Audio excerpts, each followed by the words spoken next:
Hey everybody, it's Sean here with my 11th episode of The Heavy Shield.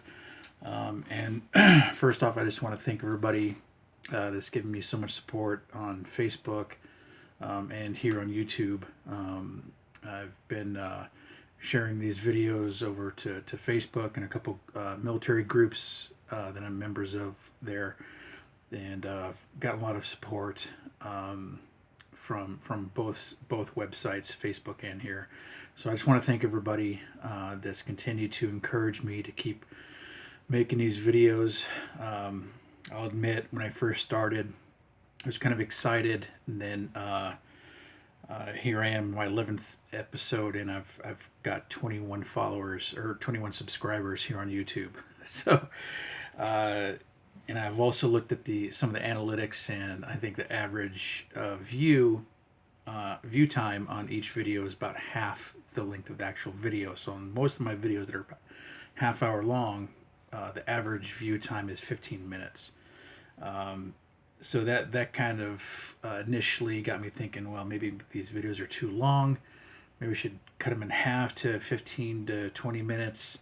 And then I threw that question up on Facebook, and somebody reminded me that a lot of their friends and family listen to or watch podcasts for the last an hour, 2 hours, 3 hours, and I do the same thing. I listen to a couple podcasts, and their run time's an hour, hour and a half. So she encouraged me to just whatever you need to talk about that day is what you need to talk about that day. If it takes you 10 minutes, cool. If it takes you half an hour, cool. If it takes you an hour, cool. Talk about what you need to talk about. You never know if the something that somebody needs to hear is maybe in the first 5 minutes of your video or the last 5 minutes.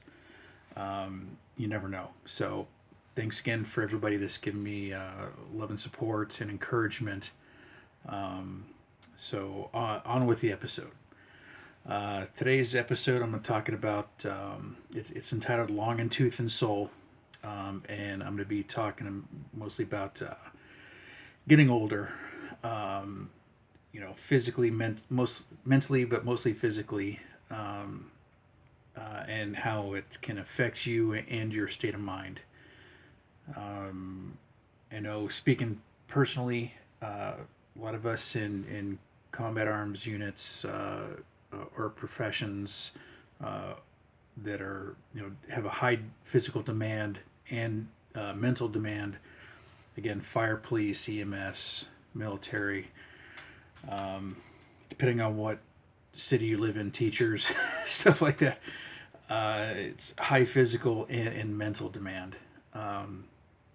And it's kind of a race to see which breaks down first. And for me, the physical and mental have just been neck and neck.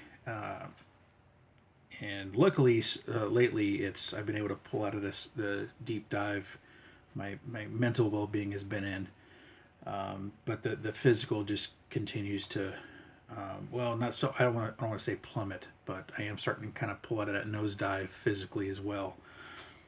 Um, I've like I said, I did 15 years active duty, and the majority of that time was in infantry or cav. So I'm carrying a lot of weight, body armor, full combat load, um, weapon systems, and a 45 to 50 pound aid bag, depending on mission. Um, so that's a lot of weight, and over time that takes its toll. When I was a brand new private, I was 25 years old. I thought nothing of, throwing my 50-pound ruck and my 45-pound aid bag, full combat load, and literally from a standing in the back of a deuce and a half, stepping right out and dropping, 5 or 6 feet, and I thought nothing of doing that. Knees were able to cushion the fall, and I'd pop right back up, and boom, let's go where we were walking to. Um, these days, god damn, just the thought of that just makes me almost fucking cry. Um, so over the years, I've developed arthritis in my shoulders, spine, and knees, and I'm only 48. So it's way too young to have arthritis anywhere, but especially as many places, and especially along the spine. Even starting to develop it in my hands now. I am on some medications to help control that. I'm taking Celebrex once a day. It's an NSAID, or non-steroidal anti-inflammatory drug, much like Motrin, but it specifically targets arthritis, joints, joint inflammation, stuff like that. And I have noticed some, I don't want to say improvement, but abatement of pain throughout the day when I do remember to take the Celebrex. So, medications are obviously one course to go. The VA did recommend me to a local pain management clinic. Once the arthritis in my shoulders really set in, it set in so rapidly. I thought I had torn my rotator cuffs. When the pain in my shoulders initially set in, I was doing interior home painting, so doing a lot of repetitive motion high above my head with paint rollers. I thought it was rotator cuff injury or tear or impingement. So they did some MRIs and went to pain management. Turns out it was, they called, just said it was arthritis. The pain management clinic, I got two injections or an injection in each shoulder of corticosteroids for two different visits, about a month apart, and with little or no improvement. And unfortunately, the PA that I was seeing there, he told me about stem cell injections that South Carolina had just been approved to start using as pain and range of motion relievers, in injections into joints. Unfortunately, the VA won't pay for them.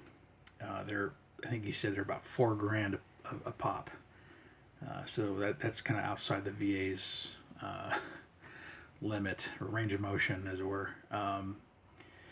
So unfortunately, luckily, I have greater range of motion now. That was 6-7 months ago, just through exercise, playing dollar ball, like I mentioned in an earlier video, throwing baseball, football, just basically doing kind of activities of daily life, or ADL, things, getting dressed, drying myself or washing myself in the shower.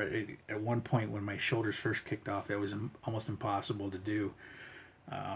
But just forcing myself and doing those things over and over and over again have helped improve my range of motion and my pain level. Still there, will be for a long time. So besides the Celebrex, another thing that's helped me is I bought a foam roller. It helped me with my back. On real bad days when my back is just super tight and my spine's super tight. You can get foam rollers. You can get them from local sporting goods stores. They come in a couple different densities. One's super, super dense, and that's more for deep tissue massages, like along the thighs, stuff like that, thighs and buttocks. But the I don't want to say soft, but they're softer foam. You can use them a couple different ways to roll out your back. I just lay the foam roller down. I kind of lay on it perpendicular to my spine, along the lower spine, just above my buttocks, and put my weight kind of on the foam roller with my knees bent and my feet on the floor, and I just roll back and forth all up and down my spine, and it helps pop. It can help separate the vertebrae that have been just slowly crushing in on each other throughout the day. So I've noticed that helps a lot. And a lot of folks use those. Like I said, you can find them in almost any sporting goods store. Another thing I've also noticed that helps is just getting out and walking. I used, back when I was active duty, I used to actually work out a lot. Never on my own time. Fuck that. I got shit to do. I got plenty of booze to drink. I got shit to do. But on deployments and during PT hours, yeah, I used to work out a lot. Um, and one thing I noticed is that if you let any kind of gap go between one time when you worked out a lot and suddenly you stop and 6 months later you pick it up again, do not think you can pick right up where you left off with the same weights or reps or whatever. Um, I remember when I deployed to Afghanistan, the last time I'd worked out was a year and a half prior on my deployment to our second deployment to Iraq. So here I am in Afghanistan. I got time. Hey, look, nothing else to do. Let's hit the gym. So I start hitting the curls, and I can pick up with 45-pound barbells like I left off with in my last tour in Iraq. I did that for a couple sets, and I was like, "Oh man, this is a lot tougher than I thought or that I remember. Uh, Maybe I should drop down." So I went down to 35s, I think 30s or 35s. Did a couple more sets, and I said, "Ah, that killed me." I was like, I'm good for biceps, good for arms the rest of the day." Did some other shit in the gym. Next day I woke up, I had fucking T-Rex arms. I could not extend my arms past this angle. So I just for the next 3 days I couldn't literally not extend my arms all the way out. So go into it easy, especially if you have a break. You work out heavy for a year or so, and then you stop, pick it up 6 months, a year later. Don't think you can pick right up where you left off. Ease back into it. Start with 10 pounds. Don't be afraid to look like a pussy. Ease back into it, okay? Again, low impact exercises are the way to go, especially when you get older. You start getting heavier. At this point, it's kind of a catch 22. Do my knees, spine, and shoulders hurt because I'm fat, or am I fat because my knees, spine, and shoulders hurt? It's kind of a vicious cycle. Once for me, it started out with repetitive motion injuries, constantly running, constantly carrying a shit ton of weight on my shoulders and back. So there went my shoulders, knees, and spine. And then you start doing less exercise, you start gaining more weight. And when you gain more weight, you want to work it off, but you're limited by what you can do because of the pain in your joints or your knees and back. And again, it's like I said, it's just a vicious cycle. It's a downward trend. But there are things you can do to come back from it. And then, age, of course, doesn't help. I mean, like I said, I'm almost 50 now. I'll be 48 this month. So the older you get, the harder it is for your body to recover from not just injuries, but it's harder for you to burn calories and lose weight. So it's just falls right in with that vicious cycle and circle in a drain kind of thing. And how do you pull out of that? So again, walking or low impact exercises, not going for runs, walking instead. Not even treadmills aren't much better than running on blacktop. But I noticed that going on walks helps a lot. Just staying on your feet, staying active.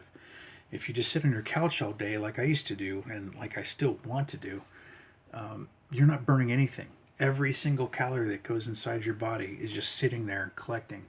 You're not burning anything off. So one thing again that's helped me is getting a job. I'm on my feet all day. The only time I get, on average, I maybe get to sit for an hour and a half, hour and 45 minutes during the day if when I'm testing somebody for allergies. Other than that, I'm on my feet all day. And then I still also, go walking once in a while. That's another thing I want to do more of, one of the local woods. But it's tough going by myself. So how do I leave that? Get my brother to, drive 20 minutes out to my place and go walking in these woods. But again, it's nicer if I have my brother and he helps motivate me, but I can't use that as an excuse if he can't or doesn't want to come out and go walking. He works his ass off. Like I said, he's a carpenter, so he's out in the summer heat all day, doing hard labor. If he doesn't want to go walking, like I wanted him to come out and go walking with me, for 45 minutes an hour today. It's on Saturday. He had a tough week. All he wanted to do was just catnap throughout the whole day. That's all he wanted to do. Can't blame him, right? He's got to live his life. He's tired. Cool. He's got to recover. That I let that affect me and go, well, fuck. If he's not going to come out, I had all this cool shit.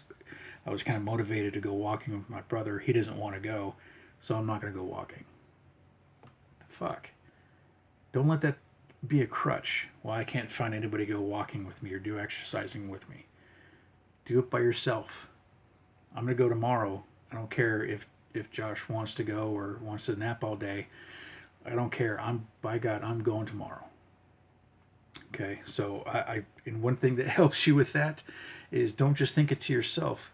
Tell other people. Tell one of your parents. Tell both your parents. Tell a brother. Tell a friend. Hey, what? I don't care if anybody doesn't want to go with me. I'm gonna go do this tomorrow. And that way, if you decide the next day, like, well, maybe I don't know, I really want to go. You thinking that, well, shit, I told all these people I'm going to go. I can't puss out now, right? So maybe that's I've used that to quit smoking. I told everybody, hey, I'm quitting smoking at work, and that way, if I took a break and 10-minute break during work, and I came back and I was reeking a cigarette smoke, I knew everybody would know that I was a pussy and I couldn't quit smoking. So it helped motivate me. Another thing I've been doing a lot of lately in the last year and a half or so is cooking my own food. Before I got the job I have now, I was cooking lunch and dinner.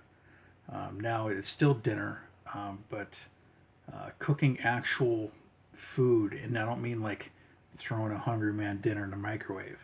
I mean, either grilling or using the oven or the skillet. Chicken, some beef. I mean, a lot more chicken than I have lately in the past. Some pork, but a lot of chicken. I always try and have a meat, a vegetable, and a starch, whether that's a baked potato or some kind of rice. Try and have a well balanced meal. And vegetables, I used to hate vegetables as a kid. One thing I've learned to do lately is how to cook vegetables, and it's really simple. Whether it's on the grill or in the oven, I've learned to really like asparagus. Something I used to fucking hate. Not quite as bad as Brussels sprouts, but close. Second is throw the oven on 500 degrees. Let it preheat. Get a little cooking dish. Throw some asparagus in there. I'll use olive oil instead of vegetable oil or kind of fatty oil. Olive oil is really good, really healthy. Not really healthy, but less or more so than other types of oil. And then just a little bit of salt and pepper. Throw it in the oven at 500 for about 8-9 minutes, and it's really good. And I've done the same thing with zucchini and summer squash. Maybe not stir fry, but saute some onions. I like sweet Vidalia or kind of sweet onions, and sliced up bell peppers, along with say broccoli. I've got this great recipe for roasted broccoli with some crushed garlic and Parmesan cheese and some lemon juice. So I mean, just search the internet. I've got learned to get real creative, just searching cool recipes on Google. I've got a kind of a whole menu now saved on files to my phone of really cool recipe stuff I can do, and it's super quick. I mean, I cooked for my mom the other night, and she goes, "I can't believe you cooked this so quickly." It was breaded chicken breasts and asparagus spears and rice, and it took me about 45 minutes. Boom, it was done, and ready to eat. It was really good. I don't want to toot my own horn too much, but I'm a goddamn good cook. Um, so just, like I said, if you're not that creative or you've never cooked before, just Google chicken recipes. If you want to, I want to maybe bake a chicken breast. Google baked chicken recipes. Just look, see what's out there. Um, but one thing I've also learned since I've been cooking is kind of how to cook healthy. Started doing a lot of research on carbohydrates, and carbohydrates are just uh, they've kind of been misaligned in a lot of fad diets. Fucking fad diets, Jesus Christ! Everybody's got one. Everybody's been on 100 of them, but they're basically sugar, starches, and fibers. And they're found in all kinds of food, from fruits and grains, vegetables, milk. Um, uh, they're just like anything else. They're good carbohydrates and bad carbohydrates. The good ones are important to a healthy diet. Um, Complex carbohydrates, they're the good ones. They're found in like stuff like bread and pasta. The good thing about those kind of carbohydrates or those kind of foods is that they're filling. So if you're trying to lose weight, um, even though it's a high carb diet, or a lot of complex carbohydrates, again, carbs aren't bad, right? In and of themselves, the right kind of carbs can be good.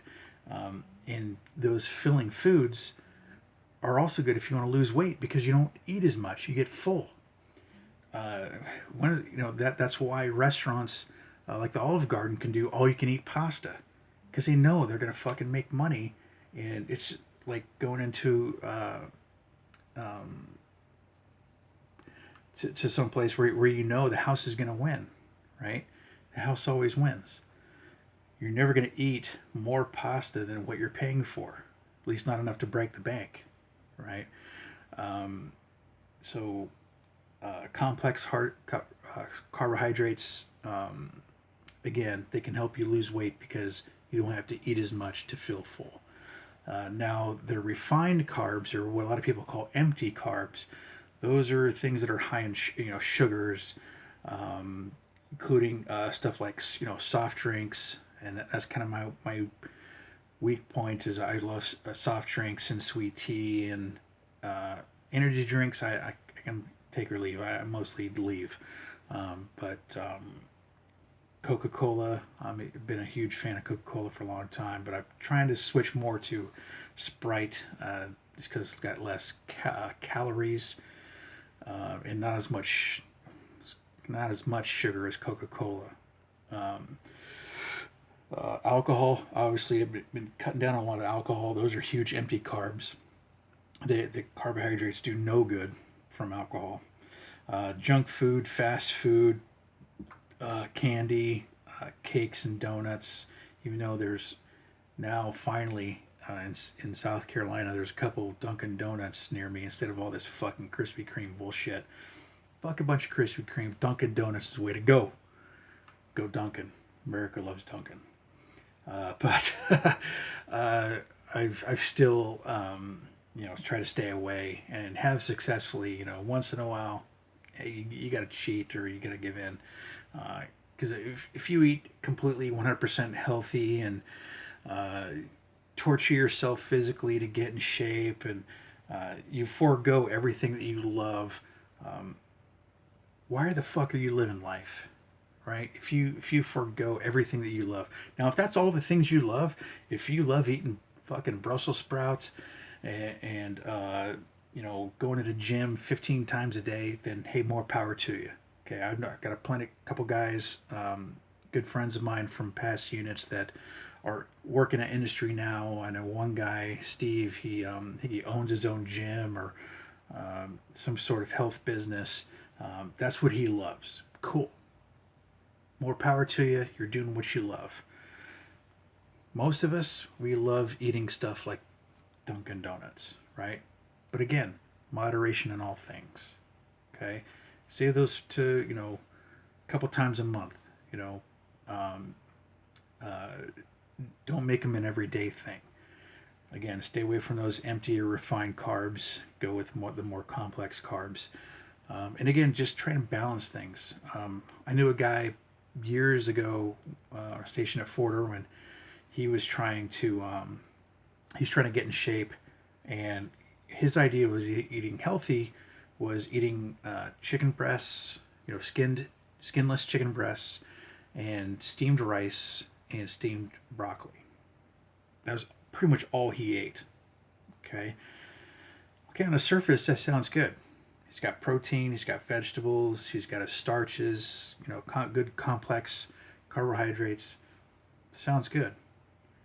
But this dude would eat, oh God, he eat at least 6 or 7 chicken breasts and just a couple pounds of broccoli and 5 or 6 pounds of fucking rice, white rice, a day. So this guy was just packing these carbs away. Okay, yeah, it was all complex carbs, the good carbs, but there is such a thing as too much of a good thing. And he just, yeah, he was getting bigger, all right, but not the right way.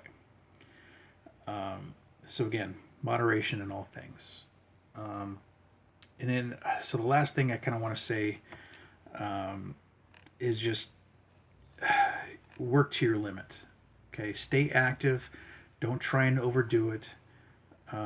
You're not young anymore. I don't mean everybody's, in their mid 40s or older.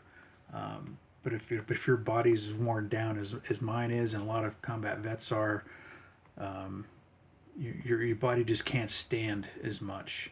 And if you're still young and watching this, don't overdo it. Okay, don't do shit like I did. Like I said, just step off a 6-foot drop with 130 pounds on your back and boop, and scamper off. You might look cool or feel cool because you can do it now, but in the future, you're going to be paying for it just like I am. A lot of other guys are now. Okay, I'm old before my time. Like I said, I'm 48, but my joints and my skeleton, Jesus, it feels like I'm fucking 88. I've it's gotten so bad where sitting down for a long period of time and then standing up is painful for me. That's why I can't take long road trips or sit down in front of a TV for very long, or just sit down in a chair for more than 15 minutes and then stand up and my knees and back and everything hurt. It's gotten to the point now where if I stand up out of a chair I've been sitting in for any length of time, I still go make those old guy sounds. I don't know how many times I find myself making those sounds, and then I stop and go, fuck, it's not hurting this time. Why am I making these fucking sounds? It's because it's become habit. Okay, it's because that it's become just as much of a muscle memory as anything else. And that's you don't want to get to that point. That's not a good place to be. Okay, so take care of yourselves physically, mentally, emotionally, because they are all tied in with each other. I don't know how long. One of my biggest mental blocks and reasons I was so depressed was based on how fucked up I was and am physically. So just kind of, it's like a puzzle. You unlock one piece and everything starts to be able to flow around, kind of like a Chinese puzzle, right? You just get one piece out of the way. Suddenly everything's like, ooh, I'm able to move around. I got some freedom of movement. I can adjust fire on some things. Maybe if that one little thing you fix physically, emotionally, ecumenically, whatever, kind of gives you a little freedom of movement and gives you a little confidence in other areas. And again, for me, it wasn't trying to focus on any one thing. It was trying to focus on everything together and make little improvements here and there. I wasn't trying to pin all my hopes on getting better physically. That's in my experience and in my opinion, that's not the way to go. Because if you fail in that one thing, you pin all your hopes and your efforts on, If you fail in it, then it just creates a cascade of failure in all the other aspects. It gives you an excuse like, well, fuck. Try to lose 10 pounds in a month and I could only lose 3. So fuck it. Might as well not even try. Okay. So again, it's the interconnectedness of all things. To quote Douglas Adams, physical, emotional, mental, spiritual, ecumenical, economical, all these things kind of fit in together to make a healthy person or to make an unhealthy person. So hope what I've said today helped somebody. If you're fat, broken, sorry some bitch like me, get off your ass and do something about it. Start cooking different, start walking, do something. Start moving forward. Because once you get that momentum going, it's hard to break. But once you break that momentum, it's easy to leave it broken. Any of those of you that had to do a PT test or had to run any long distance, once you stop running, I'm just going to take a 30-second break and walk for a minute. You know how hard it is to get back running again. It's so easy to just go, fuck it, all right, 30 more seconds, 5 more minutes. Before you know it, you stopped on the side of the road. All your momentum's gone. So again, hope this helps somebody, anybody, everybody, someone. Thanks, and hope you guys join me for my next episode. Thanks. Have a great day.